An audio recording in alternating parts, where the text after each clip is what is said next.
In the beginning, Kathy Wagner grew up down south where the beverage of choice is sweet tea with a slice of lemon.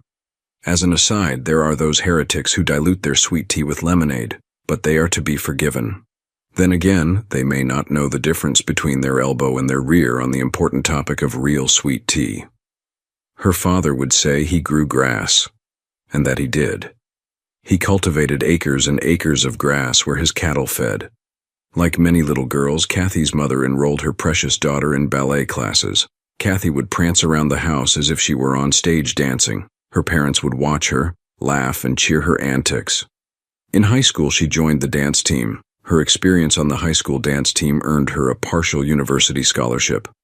By the time she got into college, her interests had shifted. What really sparked her fires was her desire to follow in her mom's and grandma's footsteps and become a nurse. She went to the same college her mother had attended for the same reasons. The school's strong nursing program motivated students to reach out and assist the community.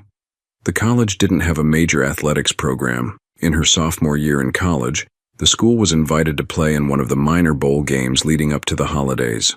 Some wisecrack said the school was going to play in the DA Toilet Bowl. The football scouting combine sent a scout to watch the game, on the off chance there might be a standout player there that had yet to surface on anyone's radar. None of the players that day were worth a look for the professionals, but his eyes fell on a girl on the dance team of one of the schools.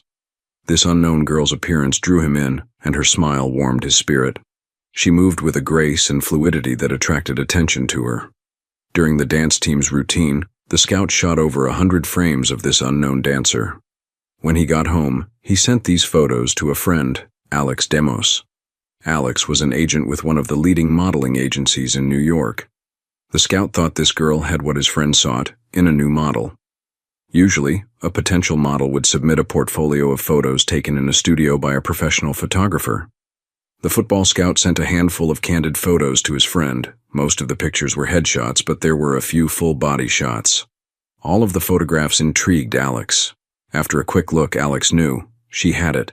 But who is she? How can we reach her? What will it take to get her under contract with his agency as his client? These were just the beginning of the questions that would take the coming weeks to answer. After extensive scouting and investigations by private investigators and Alex, they recognized the girl in the photo as Catherine Wagner. Alex arranged a meeting at her school with Kathy, her mother, and the dance team coach 3 weeks before spring break. Alex informed them he had observed a series of pictures of her, but the photos were really amateur snapshots of her. He proposed to cover all expenses for Kathy and her mother to fly to New York for a week during spring break. A professional photographer would take a complete portfolio of her. The agency would pay all costs for the pictures, but the agency would own the images. This could result in an offer to Kathy for a modeling contract. If this were to happen, Alex would provide Kathy with the names of 3 reliable lawyers specializing in representing various artists and contract discussions for them. Kathy was excited with the prospect of an all-expense-paid trip to New York for her and her mom. They arrived in New York on Friday evening and spent the weekend touring the city before heading into a studio on Monday morning. Kathy had her hair, makeup, and outfit done by specialists. Then the photographer took a series of shots. As the photographer snapped the photos, he knew she had it. To the photographer, it felt like this girl's presence would leap out through the lens of his camera and connect with who was gazing at the picture. Tuesday morning, Alex contacted Kathy to inform her she would be offered an exclusive agreement with Alex's agency, and the offer would have written assurances. Kathy, her mom, and her dad were stunned at the amount of money offered in the contract. On Wednesday, Kathy and her mom examined proposals with Alex's recommended attorneys. Kathy's dad also contacted their local lawyer to review the contracts and to check out the attorneys. Of the 3 lawyers referred to her, Kathy felt most comfortable asking Randy Whitney to represent her. Over the next several weeks, Randy and Kathy collaborated to get her the best arrangement available from Alex and his agency. Suddenly, Kathy went from being a college student to the latest face everyone had to have for their advertisements. One of her more unforgettable early experiences was standing at a corner in Times Square, waiting for the light to change. In front of her were 2 girls about her age. The girls were staring up at a billboard showing Kathy promoting something. The girls went on and on about how they felt about her and how incredible she was. On hearing that, Kathy pulled her large sunglasses down to hide behind as she screamed in her mind, "OMG, get a life." Erin McKinnon was one of the present supermodels. She also had Alex as her agent, and her lawyer was Randy. Early in Kathy's time in the fashion industry, Alex and Randy asked Erin to keep an eye on Kathy, as both of them thought she might follow Erin's path to becoming a superstar. Erin knew the world Kathy would face was filled with endless potholes and other obstacles. Like Kathy, Erin was also discovered. 2 years later, Erin was recognized as a supermodel. Erin took Kathy under her wing. She told her protege of her plans for when the phone stopped ringing. Her true passions lay in the fields of architecture and design. When Alex no longer called with a new assignment, Erin saw herself working on sketches for a new building. In 3 years, she would achieve her dream and have a degree in architecture. That became the drum Erin beat on constantly. This isn't a permanent lifetime career. There will always be a new face with a fresh appearance, and you will be discarded like yesterday's news. But for now, Kathy, you will earn great money, travel the world, and have lots of fun. Another bit of hard-earned wisdom that Erin passed on to Kathy. Be cautious with whom you go out with and what you do. There is always someone there with a camera. Ask yourself, do you want to see your picture on page 6? Or better yet, do you want your mom and friends back home to see that photo? Erin's advice became guideposts for Kathy. She worked diligently to keep her social life controlled. Kathy knew being the centerpiece of a page 6 spread was not what she wanted to be. Her social life moved her toward her mentor on many levels. Separately, they both had reached the same conclusion. They felt that having a man in their life didn't look likely for their immediate future. Kathy and Erin thought the guys they met were swindlers, always playing one or another angle. While all this was happening, Erin stepped back and watched her new friend toss the wannabes into the harbor. The paparazzi and the fashion media began calling them the Bobbsey twins. This nickname made them both laugh.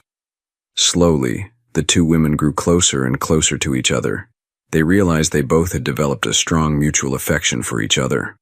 This was something new for both of them. They both worked diligently to keep this side of their friendship out of the public eye. Eventually, Erin earned her degree and began a new life as an architect. Occasionally, she would do an assignment that Alex came up with. Kathy's dream of being a nurse never disappeared. She knew that someday in the future, she wouldn't be the face on billboards in Times Square. Working with Randy, her lawyer, she saved every cent that came her way. 10 years later, her investment portfolio provided her with an income where she could stop modeling. With that, Kathy returned to college and completed her BSRN.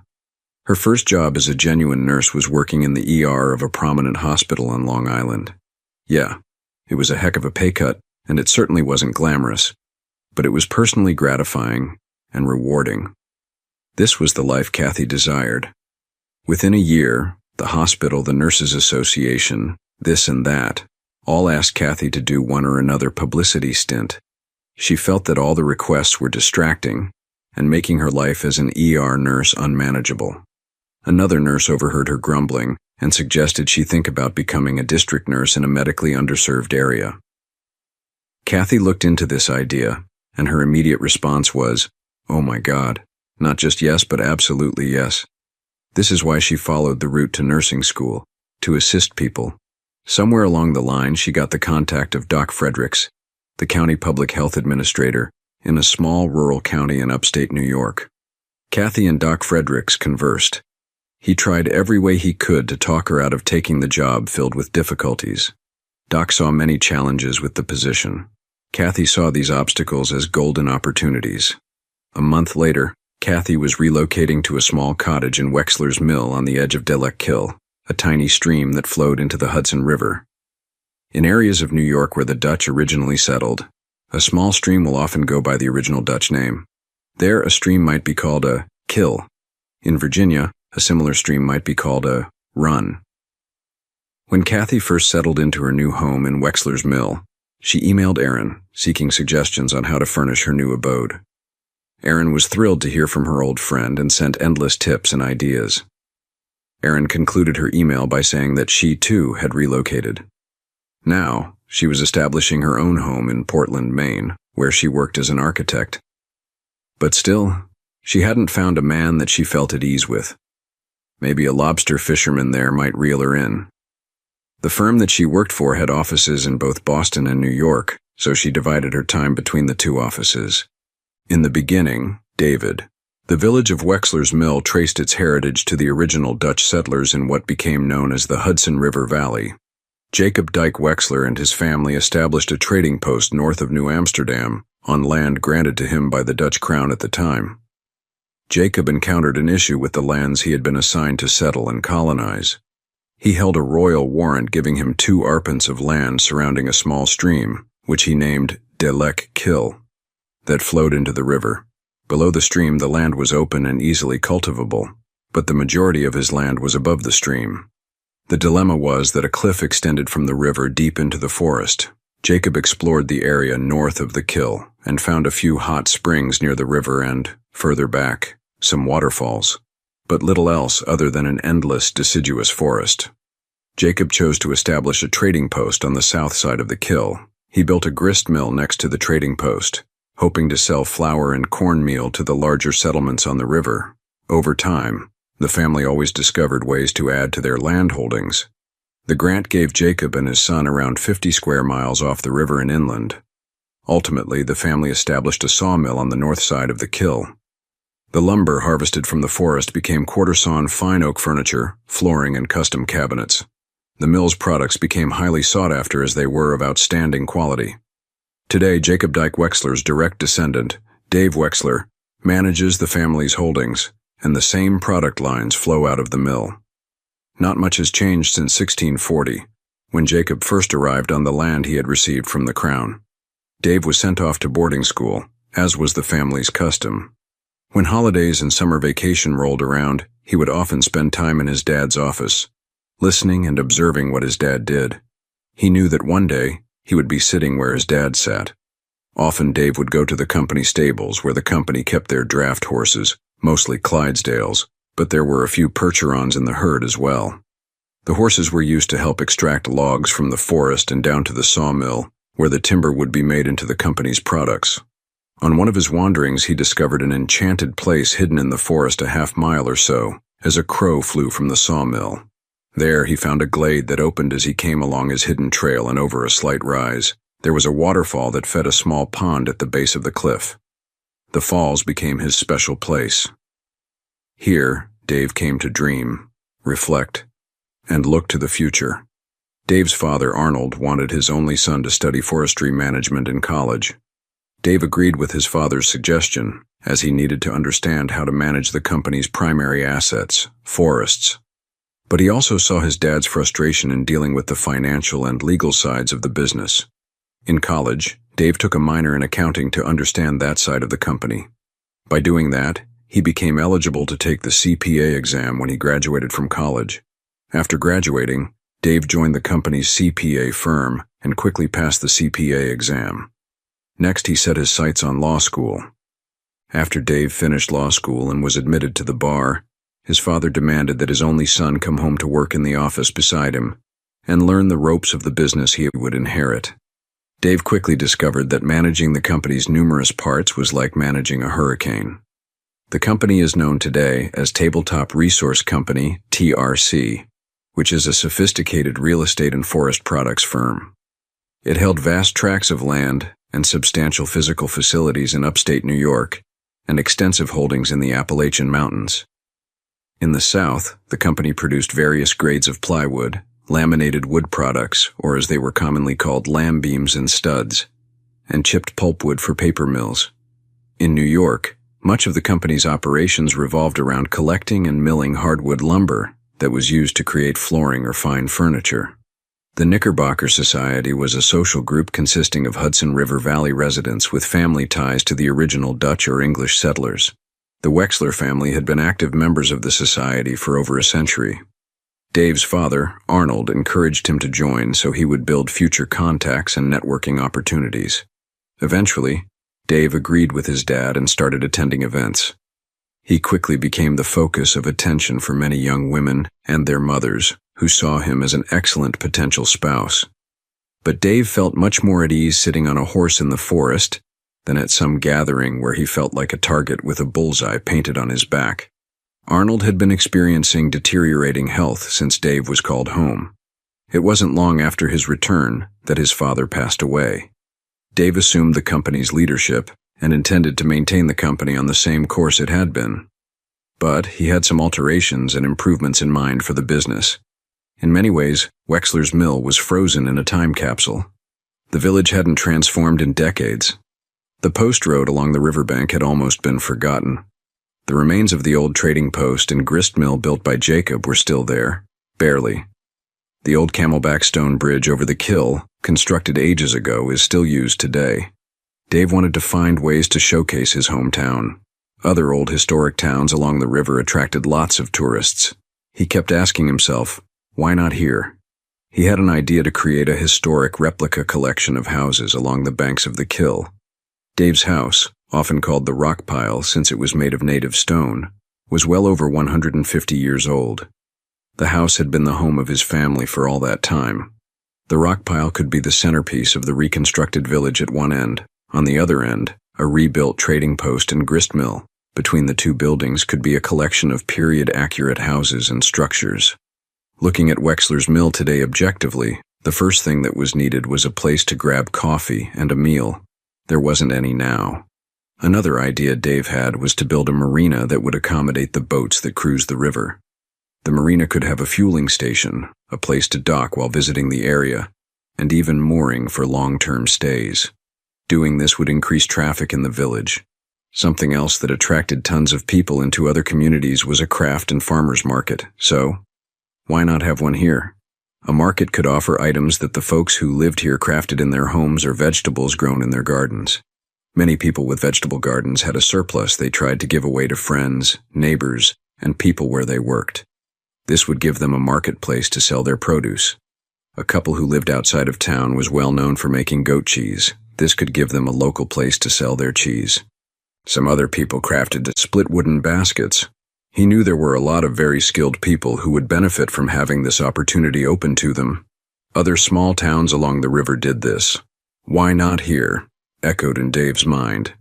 To realize his idea of starting up a place to get a cup of coffee and a quick meal, Dave knew he had to get someone to come in who knew how to make this tangible. He asked a few people in the Knickerbocker Society who were involved in restaurants in New York if they knew someone who could help launch a place in the village. The almost unanimous response was, heck yes. Everyone suggested Grumpy, who had won several accolades. He had a reputation for offering anyone his opinion, whether or not he was asked. It was common knowledge that he wanted out of the city, and since he was married, you'd get his wife Judy too. Dave invited them to meet with him in Wexler's Mill. The pair was astonished at what they saw there and what Dave wanted to do in the area. In their opinion, Wexler's Mill was wide open. There were no other restaurants in the area. They could create the small restaurant they always dreamed of. 6 months later, Grumpy's Diner opened, and people quickly turned the diner into the social hub of the community. Grumpy ruled the kitchen with a simple philosophy. There are 2 items on the menu. Take it or leave it. While Judy worked at the cash register and served whatever came out of the kitchen. But if you wanted something to drink, like coffee or water, help yourself. And remember to put your dirty dishes in the dishpan. Your mama doesn't work here. With a hidden grin, Dave could check one task off his list. The marina was in progress across the street from the diner. Restoring the old trading post and mill on the post road was in the development stages. His idea was to create a collection of historically accurate buildings portraying life along the Deleck Kill in pre-colonial days, which was also in the development stages. The idea that lingered around in the back of his mind was that these colonial homes could be the prototype for kit homes the company could market. The obstacle to all this was building a new house for him. He had talked with the architect handling the village about creating this new house. Since the architect was uncomfortable riding a horse, Dave got hold of a 4-wheeler. He took the architect out to his magical place hidden in the forest. The architect was amazed at the site's natural allure, but he saw nothing but complications building out here. There was no road to the site, nor was there any power. All around the building site were outcroppings of rock, which would make building here unfeasible, he felt. The list of concerns and objections of the architect had become nearly endless. Dave grinned, then stated firmly, "This was where my new home will be constructed." The house will be a demonstration project for my company's various forest products. Yes, that meant using lam beams as structural members and laminated studs. As far as the road goes, getting one in would take less than a week, including the time to fill the roadbed with crushed stone. The sawmill is about a half-mile away, as the crow flies. There's a geothermal electrical generator running there. The mill uses less than 60% of the generator's capacity currently. Getting the necessary cables here shouldn't be a problem. The house will have geothermal heating, which will require some design. But it is achievable. This conversation with his client got the architect to acknowledge that the house would be built on the client's desired site. But he'd move very cautiously and slowly on the project, hoping Dave would change his mind as the architect acknowledged the many difficulties of building here. Dave was sitting at Grumpy's nursing a cup of coffee one chilly gray winter morning. He noticed Doc Fredericks seated with a young woman. The woman Doc was sitting with caught everyone's attention. She and Doc were having a very agreeable conversation. Then, the township's only constable, Long Arm Murphy, or as he was often called, the Lamb, joined them. That got Dave's attention. The constable was a nice guy, but he didn't make a habit of being very social. But the three of them were having a warm conversation. All the time Dave was looking at them.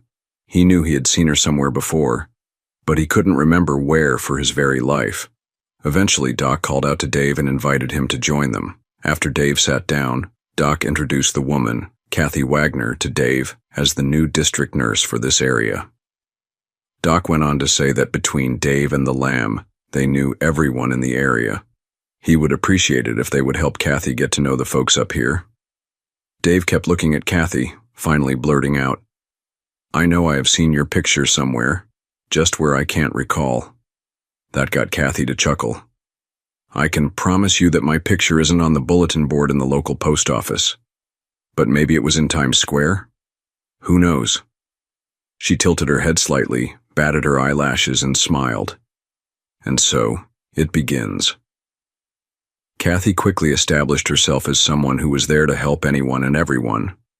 She was unfailingly considerate of people's feelings and found ways to make things happen for the people in the area.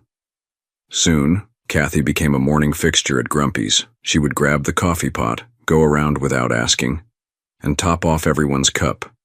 She would also brighten everyone's day with her warm smile. The folks she helped grow to love and respect her knowledge as a nurse and a warm person. Dave sat back, watched, and marveled at how she made people feel good. At the same time, he was still trying to place her, and he couldn't do it. Whenever she was around, Dave always seemed to look in her direction. She was like a magnet drawing his and everyone else's attention. With the passing of the mud and pothole season and the start of spring, another of Dave's ideas slowly came into bloom. The Saturday morning Front Street Market had kicked off. It was growing, slowly bringing new people and vendors into town. Doc suggested that Kathy set up a table at the market, and Dave was drafted to join her. While Kathy had begun to develop a local reputation, being seen publicly with Dave gave her immediate legitimacy with the locals, which was priceless. From Dave's perspective, sitting there with Kathy gave them an easy opportunity to get to know each other. The two talked about who they were and shared their dreams when nobody was around. Dave, as usual, was sitting at his post in Grumpy's, lost in his laptops and cell phones, when Kathy blew in one Tuesday morning. The look in her eyes showed real fire, and the smoke rolling from her ears said, "Leave me alone," which is exactly what Dave did. She sat alone, nursing her cup of coffee, not speaking to anyone, which was, at best, unusual. She was a social butterfly who gave warmth to everyone. A few minutes later, she flew out of Grumpy's. As she was leaving, she said to no one in particular, "I'm on my way to see Doc. It's been real. It's been fun." That explosion got everyone's attention, and their tongues wagged like a puppy dog's tail. After the door slammed, Kathy flew out. Dave packed up his collection stuff and went to his car. Next, he called Doc Fredericks. When he got his old friend on the phone, Dave asked his usual question. "Hey, Doc, how are they hanging?" That got a chuckle from Doc. "Thanks, Dave. One's hanging a little lower than the other. Why? What's up?" "Doc," Dave began, "though you might like a weather report. A Category 5 hurricane named Kathy was last seen headed your way." "Yeah, I expected that. How bad is it?" Doc asked. "Doc? "Who you got in the on-deck circle?" Dave asked. "And what the heck happened?" In response to the questions, Doc groaned. "All right, the short answer is no one. I have no backup. As to what happened, to the east of your property there is a large state forest. Out in the forest there are some 6 or 8 different small settlements. The roads to these settlements need to be added to a map. For sure the Lamb knows where they are, and so does the district engineer for the highway department, as well as a few others too. Dave, to bring you up to speed, I've talked with our state representatives, who assure me that the Secretary of Transportation is aware of this and her planning and development people are working on this. By the way, they have been working on this for ages. The sheriff has talked with the governor about this and has not gotten anything positive, as have a half-dozen other people. What happened was that Kathy had been helping a pregnant woman who lives out in the forest. She went into premature labor early Monday morning and delivered her baby at home alone. Her home does not have an address. With no address, no ambulance could come to her aid. The upshot is the baby died. Wow, well that explains it. Pausing for a moment, Dave looked up and took a deep breath. "Doc, please ask Kathy to hold still for a few. Let me see what I can do. I will be back with you this morning." Dave's next call was to the governor's office. "Good morning, Governor Thornton, please. This is Dave Wexler calling, and do not tell me he is unavailable or in a meeting. Get him on the phone now." A few moments later, a cheery voice came back on the phone. "Mr. Wexler, the governor says he will call you back later today. He is meeting people looking to build a new hospital on Long Island, and thank you for calling this morning." Dave took a moment to compose himself. "Young lady, relay this message to the governor if he doesn't talk to me now. My next phone call will be to people I know at the Times and City Gazetta, and I believe he knows many of the same people as I do. I'll wait 1 minute for his response." 30 seconds later, the booming voice of the governor exploded in Dave's phone. "Dave, what is the problem? And why do you think you can talk to my people like that?" Taking a deep breath, Dave began. "All right, sir. I will lay it out for you quickly and simply. When you drive from the state capital south toward the city, you drive through a large state forest. In that forest there are quite a few small settlements where people live year-round. Those settlements nor the roads to them are not shown on any map. For all practical purposes they don't exist. But they are there.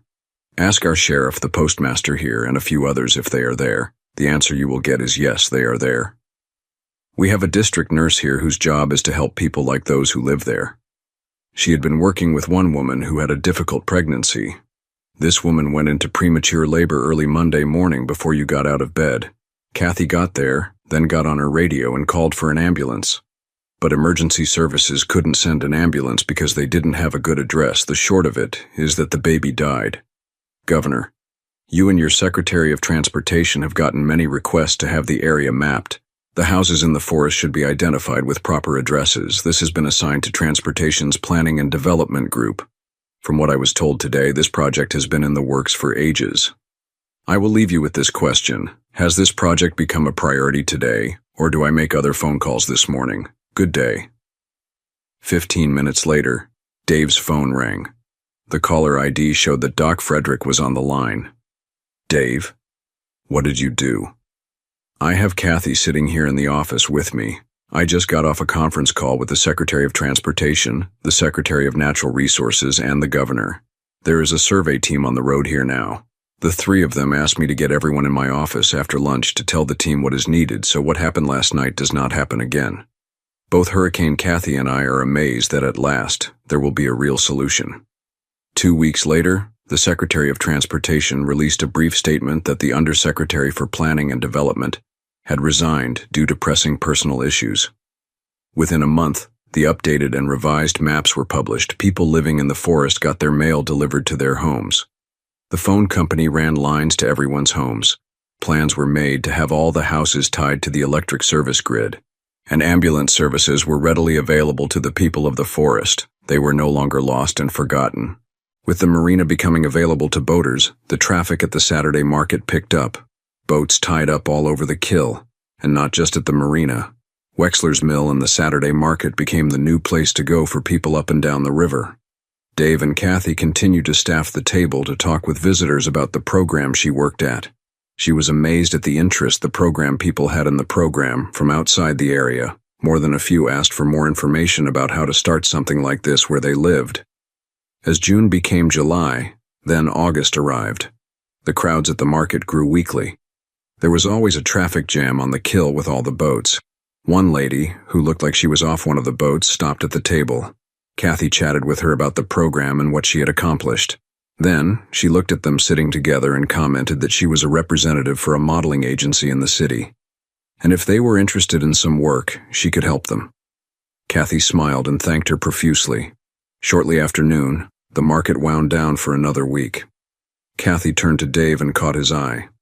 "Dave, if you buy me dinner tonight, I will answer the question you asked when we first met, about where you might have seen me before." Just before 6 that evening, they walked into a small restaurant downriver from their homes. Dave explained that the restaurant did not have a menu. Rather, someone from the kitchen would stop by their table and tell them what they had in the kitchen and how they might prepare it, nothing fancy or over the top. Simply excellent food with a solid bar list. True to his word, they shared a wonderful dinner. After dinner, they sat at their table, savoring their meal and the drink they shared. Kathy reached into her purse, pulled out her cell phone, and began flipping through some photos. "Dave, a while ago you asked where you had seen me before. This will answer your questions." The photo was of Catherine Wagner, the supermodel of the day, on a billboard looking down on Times Square. He looked at the picture and then back at her. She smiled slightly. "That's me." Dave's expression was almost funny. "You're her? Oh my God. I had no idea." Kathy looked into Dave's eyes. "Dave, that's what I was hoping for. You and Doc are the only two people who know." Taking a deep breath, Kathy began. "Both my mom and my grandmother were both nurses. I want to follow in their footsteps. For 10 years I was a model, and I made a ton of money. Now I want to help people. Helping people is what brought me here." When they returned home, Dave opened her car door and looked at her again. "Women, you are amazing." With that, he softly hugged her and kissed her forehead. "Good night, Kathy. Sleep well."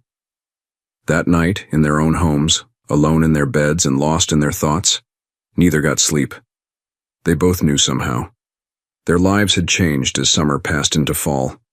If you saw one of them, likely as not, you saw the other. Dave and Kathy had begun to go to the stables where the horses lived on Sundays. They'd play with the goldies that ran around the stable. Then, saddle up 2 horses and ride in the forest surrounding the village. This Sunday, something seemed amiss with Dave, but what was going on she had no idea. Dave pointed out a hidden trail alongside the kill for them to take. Finally, the path opened up. There was a waterfall that fell off the cliff and into a small pond that was surrounded by the glade. Kathy instantly felt drawn to this magical place. Awestruck, she wandered over to the pool at the waterfall's base. Her eyes and ears drank in everything this enchanted glade held for what seemed to her to have been hours. Dave was standing next to her, his hand resting on her shoulder. He asked very softly, "Kathy, will you marry me?" "David? David Wexler? Are you serious?" she cried out in shock and disbelief. All Dave could do was nod his head. "Oh my God. Yes. Yes, I will be your bride and wife, your partner in life, the mother of our children, and more." Reaching into his pocket, he took a piece of white tissue paper. With that, he unwrapped a solitary diamond ring.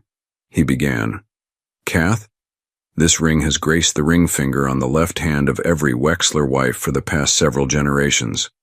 Miss Wagner, I believe this belongs to you now." At this point, she stood there crying, trying to wipe away her tears. Then she launched into his arms, holding her man as close as possible. The two of them stood arm in arm forever. The horses looked at them and shook their heads as if to say, "What crazy humans, what's next?" "Baby, I have one other surprise." That statement got Kathy confused. "As you know, I've wanted to move from the rock pile. My idea is to have the old house become an anchor for a collection of colonial-era buildings along the Kill. I want to build our new home here, at the foot of the falls. What do you think?" he asked hopefully. "The engagement." "Hey, babe," Dave called out. "As much as I want to stay here, we need to get the horses back. Otherwise, they will be sending out a search party. If we hiked out here alone, well, nobody would really care. But they want their horses back."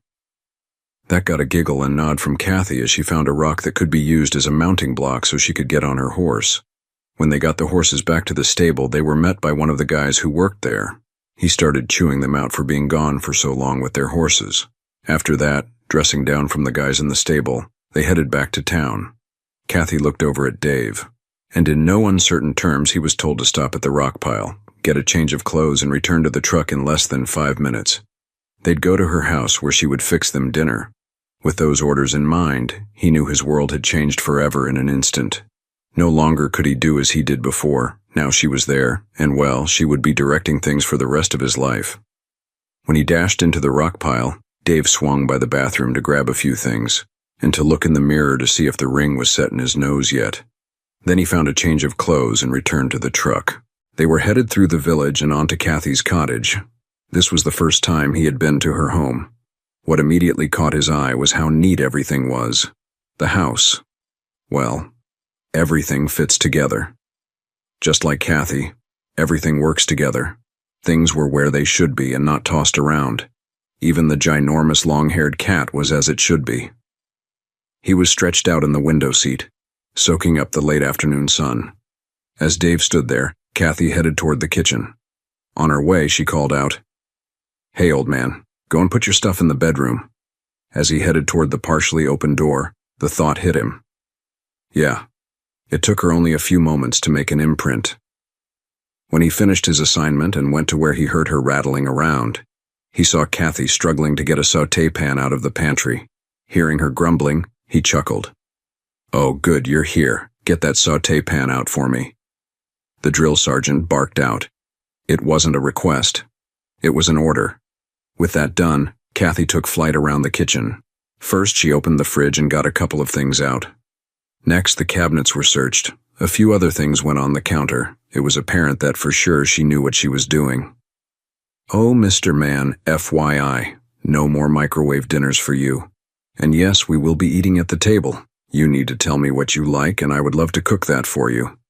Tonight we'll have chicken piccata with fettuccine and a simple salad. Oh, which? Honey, would you like a glass of Coke while you wait?" As Kathy was talking, Dave began to see how his life would be changing. Kathy was like a tornado flying around the kitchen for half an hour. She knew what she was doing, and her love of cooking showed.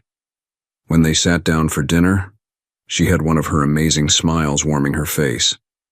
As Dave sat there, he thought to himself, "This is what my life is to be. Heck, I can't wait for the show if this is the preview." After dinner, they cleared the table and got everything in the dishwasher. Then Kathy refilled their glasses, almost shyly reached down, and took his hand in hers. Then she softly kissed his cheek, and then softly murmured, "Thank you for the best day in my life." They drifted into the living room and settled down on the sofa together. They were getting comfortable on the couch. When the cat arrived uninvited in Kathy's lap, he began to make himself at home, kneading her leg. With that, he was picked up and unceremoniously dumped on the floor. While this mini-drama was playing out, Dave sat there chuckling at the two of them. "Honey? What kind of cat is that thing? It's huge." She pointed to the cat and smiled.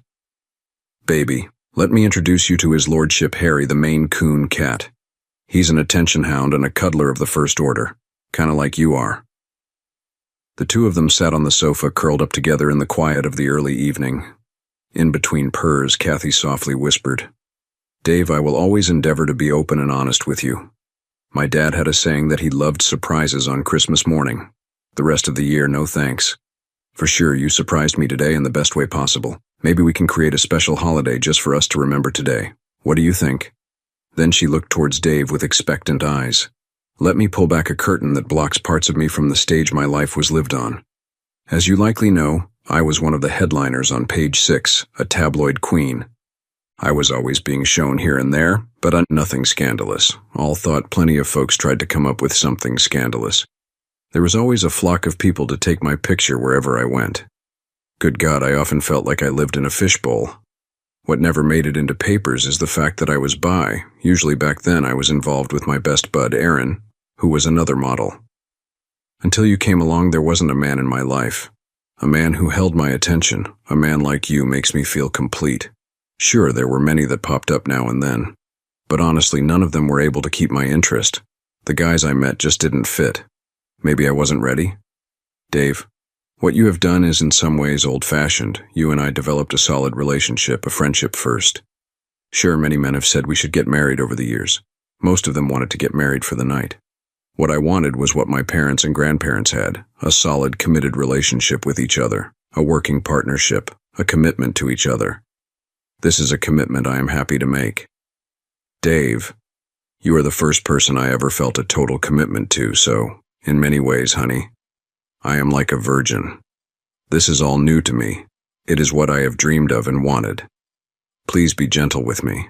I will gladly and happily go with you along whatever paths you want. Dave, I love you. Now, my man, please take your virgin to bed and make her your woman. Kathy, I love you too. As much as I love you, I look forward to all the tomorrows we will share. But you didn't get an experienced lover. Sure, like you, I played around a little, but until you came along, there was no fire. You, my dear, made a spark that started the fire.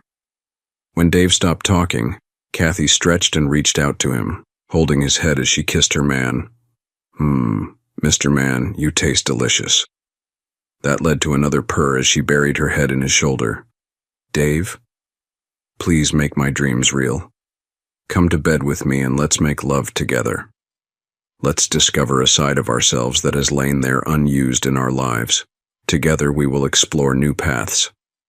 Sitting up, Kathy pulled her top off, then, reaching behind her back, released the clasp that held her bra closed. Tossing it aside and grabbing her breasts, she looked hopefully into her man's eyes. Baby, these are yours. All of me belongs to you. You are my man, the master of my heart, and the captain of my soul.